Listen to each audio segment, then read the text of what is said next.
Hello friends, welcome to MKH. मैं स्नेहा सिंगाटिया और आज मैं आपके बीच हूँ कुरुक्षेत्र पत्रिका, जो मार्च महीने की कुरुक्षेत्र पत्रिका है उसके एनालिसिस के साथ। तो मैंने लिया है एक आर्टिकल जो कि बजट से रिलेटेड है, क्योंकि आप जानते हैं कि मार्च महीने के अंदर जो आर्टिकल्स आते हैं वो बेसिकली, क्योंकि जो हमारा बजट सत्र है वो स्टार्टिंग होती है इसकी, तो फरवरी में जो है हमने बजट जो है वो घोषणा की है उसकी। तो बेसिकली बजट 2023-24 से रिलेटेड ही रहेगा। और हमने जो आर्टिकल लिया है उसकी हेडिंग है, चलिए आपके सामने स्क्रीन है, और हेडिंग है हमारी समग्र कृषि विकास का लक्ष्य। एक छोटा सा आर्टिकल, ब्यूटीफुल सा आर्टिकल, क्योंकि आप जानते हैं कि कुरुक्षेत्र और योजना दोनों पत्रिकाएं हमारे लिए बेहद इंपॉर्टेंट हो जाती है जब हम यूपीएससी की या इस टाइप की कोई भी जो पब्लिक सर्विसेज है इनकी तैयारी करते हैं। तो बेसिकली इनका जो रिटन एग्जामिनेशन होता है उसके लिए ये जो पत्रिकाएं हैं न केवल हमें जो है वर्ड्स का संग्रह, शब्दों का संग्रह उपलब्ध कराती है, बल्कि बहुत सारी फैक्चुअल इन्फॉर्मेशन भी हमें प्रोवाइड करवाती है। तो चलिए हम स्टार्ट करते हैं आज का हमारा आर्टिकल, समग्र कृषि विकास का लक्ष्य, जो कि लिखा गया है डॉक्टर के.एन. तिवारी एवं हिमांशी तिवारी जी के द्वारा। तो समग्र कृषि विकास का लक्ष्य जो रखा गया है, इससे पहले हमारा योजना जो बुकलेट है, मैगजीन है, उसका आर्टिकल भी हमने एक देखा था। चलिए बात करते हैं। बजट में घोषित डिजिटल कृषि अवसंरचना योजना से किसानों को खेती की योजना बनाने, बीमा, कर्ज, मार्केट इंटेलिजेंस, स्टार्टअप और कृषि आधारित उद्योगों तक पहुंचने में मदद मिलेगी। तो यहाँ पर बेसिकली हम समग्र कृषि विकास का जो लक्ष्य रखा गया है, बेसिकली हमें पता है कि सप्तऋषि के नाम से 7 प्रमुख लक्ष्यों का निर्धारण किया गया है। तो समग्र कृषि विकास का जो लक्ष्य है, यानी कृषि पर बेसिकली हम यहाँ पर बात करने वाले हैं इस आर्टिकल के अंदर, कि बजट में घोषित जो डिजिटल कृषि अवसंरचना योजना है उसके अंतर्गत उससे क्या होगा, किसानों को खेती के लिए योजना बनाने, बीमा, कर्ज, मार्केट इंटेलिजेंस और जो स्टार्टअप है और कृषि आधारित उद्योगों तक पहुंचने में उनको मदद मिलेगी। इससे उत्पादन क्षमता और लाभ कमाने की क्षमता भी बढ़ेगी, और साथ ही किसान, सरकार और उद्योगों के बीच समन्वय बढ़ेगा, और कृषि क्षेत्र में स्टार्टअप को बढ़ावा देने के लिए कृषि संवर्धन निधि बनाई जाएगी। इससे आधुनिक तकनीक को भी बढ़ावा मिल सकेगा। तो चलिए आर्टिकल को स्टार्ट करते हैं कि केंद्रीय वित्त मंत्री श्रीमती निर्मला सीतारमण जी ने 1 फरवरी 2023 को आम बजट पेश किया। बजट में लगभग सभी तबके के लोगों को सौगात दी गई, यानी गिफ्ट यानी दिए गए। एंड प्रधानमंत्री श्री नरेंद्र मोदी ने आम बजट 2023-24 को ऐतिहासिक बताते हुए कहा कि अमृतकाल का पहला बजट विकसित भारत के निर्माण के लिए एक मजबूत नींव तैयार करेगा। डेफिनेटली ऐसा होने वाला है। चलिए इसको थोड़ा सा हम साइज बड़ा कर लेते हैं ताकि हमें अच्छे से ये क्लियर हो।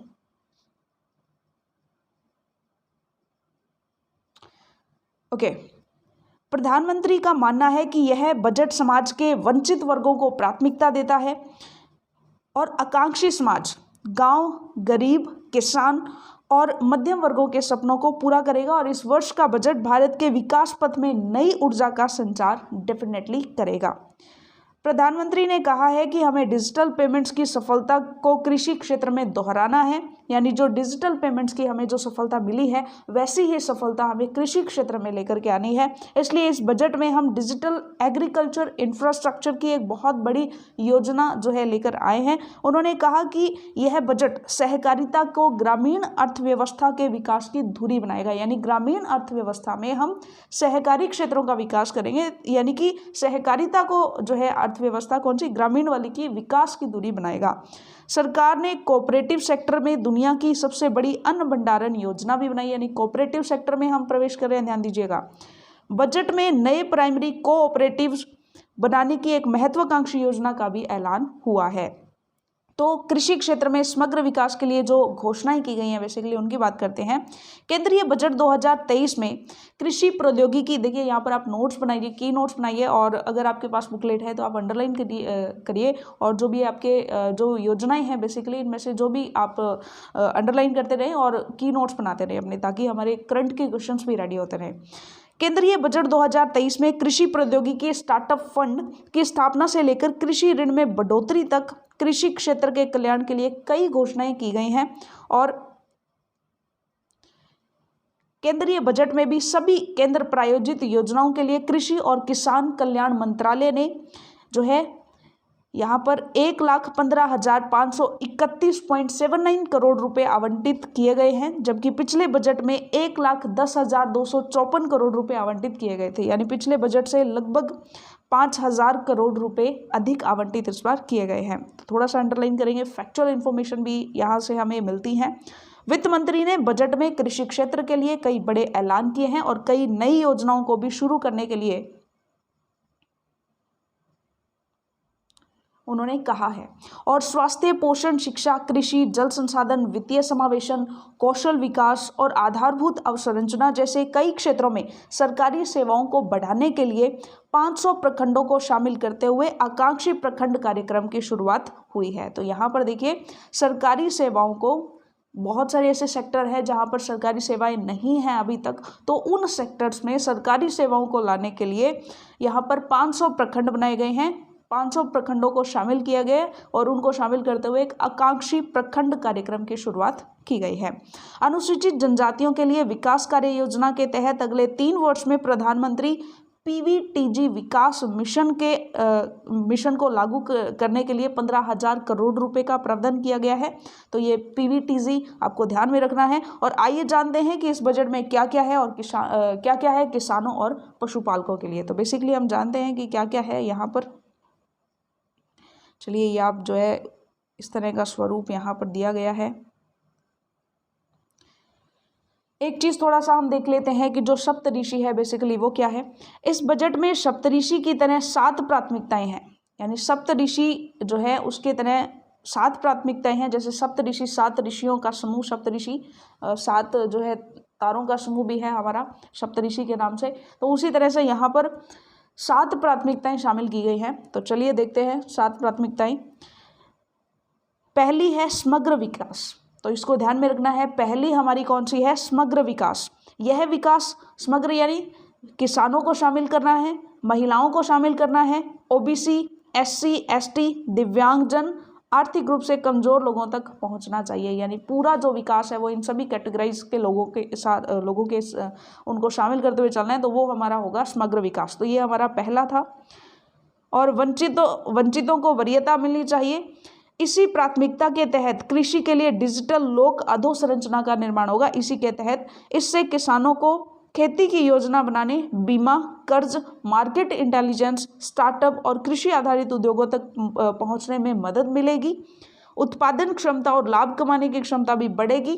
किसान, सरकार और उद्योगों के बीच समन्वय बढ़ेगा और इसके लिए एग्रीकल्चरल एक्सीलरेटर फंड जो है वो बनाया जाएगा ताकि कृषि क्षेत्र में स्टार्टअप को बढ़ावा दिया जाए और इससे आधुनिक तकनीक को भी बढ़ावा मिल सकेगा। अब बात करते हैं यहाँ पर प्राकृतिक खेती के बारे में कि प्राकृतिक खेती से रिलेटेड क्या चीज़ है। अगले 3 वर्षों में 1 करोड़ किसानों को प्राकृतिक खेती, जिसे ऑर्गेनिक फार्मिंग कहते हैं, ऑर्गेनिक फार्मिंग के लिए प्राकृतिक खेती अपनाने की सुविधा प्रदान करने की घोषणा इस बजट में की गई है। और इसके लिए 10,000 जैव इनपुट संसाधन केंद्र स्थापित किए जाएंगे। 10,000 जैव इनपुट संसाधन केंद्र जो है वो स्थापित किए जाएंगे, जो राष्ट्रीय स्तर पर वितरित माइक्रो उर्वरक और कीटनाशक निर्माण नेटवर्क का निर्माण करेंगे। इसके बाद बात करते हैं गोवर्धन। वेरी इंपॉर्टेंट है Govardhan. Galvanising organic bio agro resources धन योजना, ये फुल फॉर्म है गोवर्धन की, वेरी इंपॉर्टेंट है। Galvanising organic bio agro resources धन योजना। चक्रीय अर्थव्यवस्था को, जो हमारी रिसाइकलिंग प्रोसेस है, चक्रीय अर्थव्यवस्था को बढ़ावा देने के उद्देश्य से गोवर्धन नामक योजना के तहत 10,000 करोड़ रुपए के निवेश के साथ 500 नए अपशिष्ट से आमदनी, ठीक है, वेस्ट टू वेल्थ, अपशिष्ट से आमदनी संयंत्र जो है वो स्थापित किए जाएंगे। 500, इनकी संख्या कितनी है? 500 है। ये हमने योजना पत्रिका के एनालिसिस में भी देखा था। प्राकृतिक और बायोगैस का विपणन कर रहे सभी संगठनों के लिए 5% का कंप्रेस्ड बायोगैस अधिशेष भी लाया जाएगा। इसके बाद बात करते हैं मोटे अनाजों को बढ़ावा। तो हमें पता है कि जो हमारा ये वर्ष रहा है, ये मोटे अनाजों को बढ़ावा देने वाला, मतलब अंतर्राष्ट्रीय स्तर पर मोटे अनाजों को बढ़ावा देने वाला वर्ष भी रहा है, जो हमारा एग्रीकल्चरल ईयर है। मोटे अनाजों को बढ़ावा। आज जब मिलेट्स पूरे विश्व में लोकप्रिय हो रहा है, यानी मोटा अनाज पूरे विश्व में लोकप्रिय हो रहा है, तो उसका सर्वाधिक लाभ भारत के छोटे किसानों के नसीब में है। अब इस सुपर फूड को श्री अन्न के नाम से एक नई पहचान दी गई है। यानी जो मोटा अनाज है उसको सुपर फूड, या फिर जो सुपर फूड होता है उसको श्री अन्न के नाम से नई पहचान दी गई है। और सरकार ने इस बार मोटे अनाज को बढ़ावा देने के लिए अलग से योजना की शुरुआत की गई है। इसे श्री अन्न योजना नाम दिया गया है। तो ये भी ध्यान में रखना है, श्री अन्न योजना मोटे अनाजों के लिए है। इसके जरिए देश भर में मोटे अनाजों के उत्पादन और उसकी खपत को बढ़ावा जो है वो दिया जाएगा। और चलिए आगे देखते हैं। श्री अन्न से हमारे छोटे किसानों और किसानी करने वाले आदिवासी भाई बहनों को आर्थिक संबल मिलेगा। हम दुनिया में श्री अन्न के सबसे बड़े उत्पादक और दूसरे सबसे बड़े निर्यातक हैं। छोटे किसानों ने नागरिकों की सेहत को मजबूत करने के लिए श्री अन्न उगाया है और बड़ी भूमिका भी निभाई है। मोटे अनाजों पर सरकार ने विशेष ध्यान दिया है, जिसके तहत हैदराबाद के राष्ट्रीय मिलेट्स संस्थान को खोले जाने की घोषणा भी की गई है। तो ये कहाँ पर खोले जाने की? राष्ट्रीय मिलेट्स संस्थान इन हैदराबाद।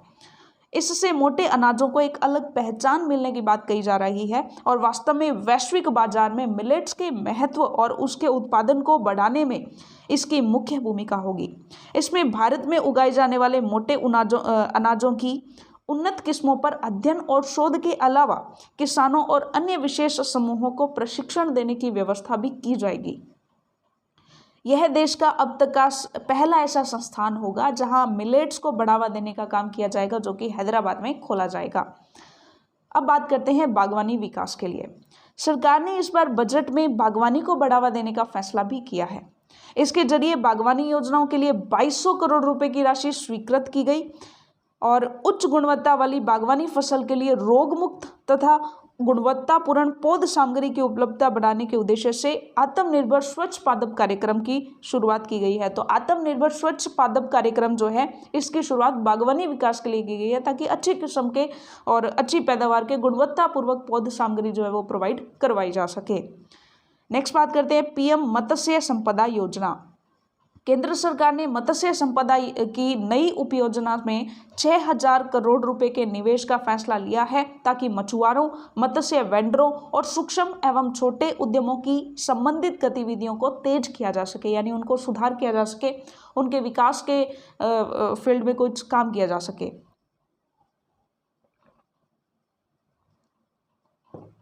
चलिए माफ कीजिएगा। नेक्स्ट हम बात करते हैं छोटे उद्यमों की संबंधित गतिविधियों को तेज किया जाने के लिए ऐसा किया गया है पीएम मत्स्य संपदा योजना, जिसके अंदर 6000 करोड़ रुपए का निवेश करने की उपयोजना बनाई गई है। इसके जरिए मछुआरों को बीमा कवर, वित्तीय सहायता, किसान क्रेडिट कार्ड की सुविधा, ये सब चीज़ें प्रदान की जाएंगी और इसका उद्देश्य ग्रामीण संसाधनों का उपयोग करके ग्रामीण विकास और ग्रामीण अर्थव्यवस्था को तेजी से बढ़ावा देना है। नेक्स्ट बात करते हैं पीएम मत्स्य संपदा योजना के तहत, इसी के तहत एससी कैटेगरी और महिलाओं को मछली पालन का बिजनेस शुरू करने के लिए, यानी मत्स्य पालन का बिजनेस शुरू करने के लिए महिलाओं को और एससी कैटेगरी को और महिलाओं को मछली पालन का बिजनेस शुरू करने के लिए 60% तक की सब्सिडी भी दी जाती है और वही अन्य सभी को 40% की सब्सिडी प्रदान की जाएगी।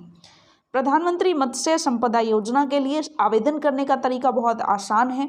वहीं केंद्र सरकार की ओर से इस योजना को राज्य सरकारों के माध्यम से चलाया जा रहा है और कोई भी इच्छुक व्यक्ति अपने राज्य में मत्स्य पालन विभाग की आधिकारिक वेबसाइट पर जाकर इस योजना का लाभ उठा सकता है। पीएम मत्स्य संपदा योजना के तहत मछली पालक जो है वो क्रेडिट कार्ड बनवाकर अपने इससे जो है 1,60,000 रुपये का ऋण बिना गारंटी के भी ले सकता है, यानी बिना गारंटी के ऋण मिलेगा और इस क्रेडिट कार्ड से अधिकतम 3 लाख रुपए तक का जो है ऋण वैसे मतलब एज ए गारंटी कुछ रख के फिर भी लिया जा सकता है, यानी बिना किसी गारंटी के लगभग 1,60,000 रुपये का ऋण लिया जा सकता है, लेकिन गारंटी के साथ अधिकतम 3 लाख रुपए का ऋण इस क्रेडिट कार्ड पर लिया जा सकता है।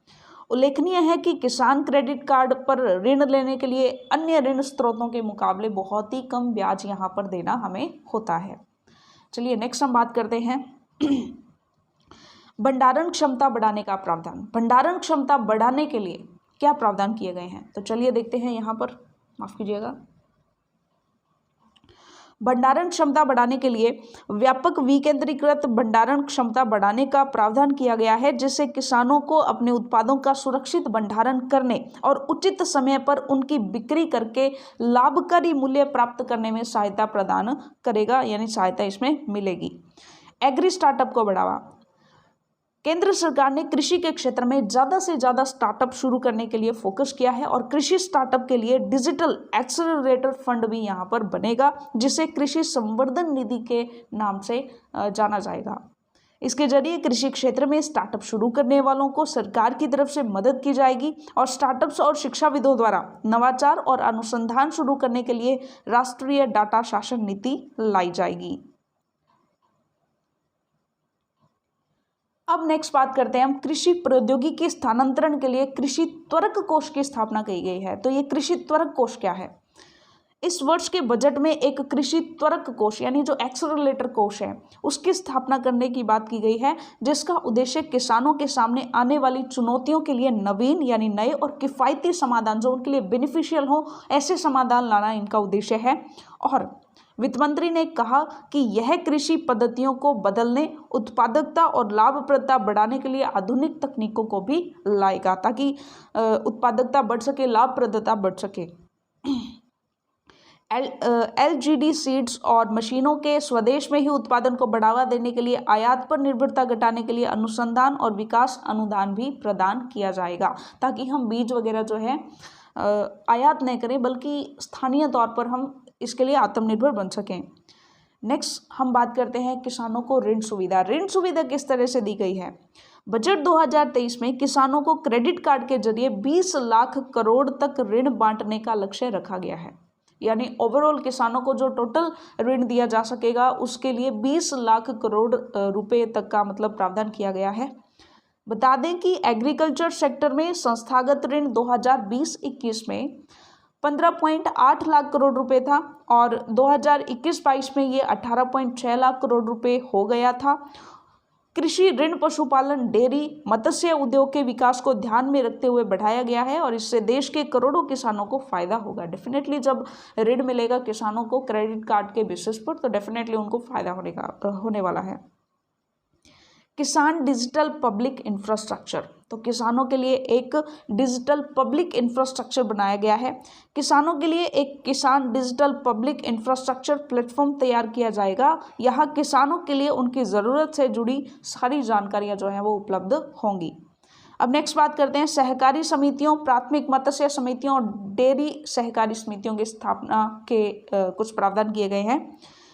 यहाँ पर दिया गया है कि 2516 करोड़ रुपए के निवेश से 63,000 प्राथमिक कृषि ऋण समितियों का कंप्यूटरीकरण किया जा रहा है और इसके लिए राष्ट्रीय डेटाबेस तैयार किया जा रहा है। इसके साथ बड़े पैमाने पर विकेंद्रीकृत भंडारण क्षमता भी स्थापित की जाएगी और इससे किसानों को अपनी उपज को स्टोर करने और अपनी उपज के लिए बेहतर मूल्य प्राप्त करने में भी यहाँ पर मदद मिलेगी। सरकार अगले 5 वर्षों में वंचित गांवों में बड़ी संख्या में सहकारी समितियों, प्राथमिक मत्स्य समितियों और डेयरी सहकारी समितियों की स्थापना करेगी। इसके अलावा सरकार ने इस बजट में अन्य प्राथमिकताएं निर्धारित की हैं, जिसका उल्लेख यहाँ किया जा रहा है। तो देखते हैं वो कौन सी जो है प्राथमिकताएं हैं। तो पहला है वेरी इंपॉर्टेंट, पीएम प्रणाम।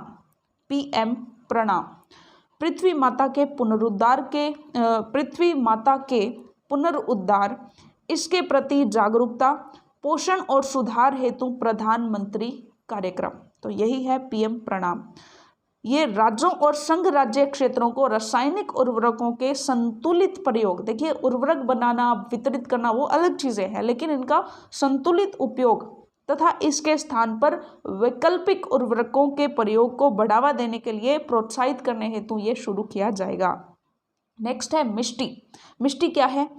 मनरेगा, सीए, एमपीए कोष और अन्य स्रोतों के बीच तालमेल के माध्यम से तटीय रेखा के साथ साथ, यानी जो कोस्टल लाइन है, तटीय रेखा के साथ साथ और लवण भूमि पर जहाँ भी व्यवहार्य हो, यानी जहाँ भी पॉसिबल हो, मैंग्रोव पौधारोपण के लिए तटीय पर्यावास और ठोस आमदनी के लिए मैंग्रोव पहल मिस्टी की शुरुआत की गई है। तो मिस्टी बेसिकली कोस्टल जो हमारा एरिया है वहाँ पर मैंग्रोव फॉरेस्ट जो है उनके पौधारोपण के लिए, तटीय पर्यावास के लिए और ठोस आमदनी के लिए, ताकि वहाँ से आमदनी रेगुलर फॉर्म में प्राप्त हो पाए, तो उसके लिए ये मिस्टी कार्यक्रम जो है उसकी शुरुआत की गई है।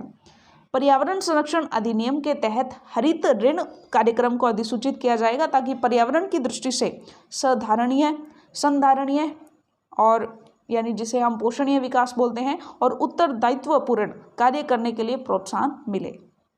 नेक्स्ट है अमृत धरोहर योजना।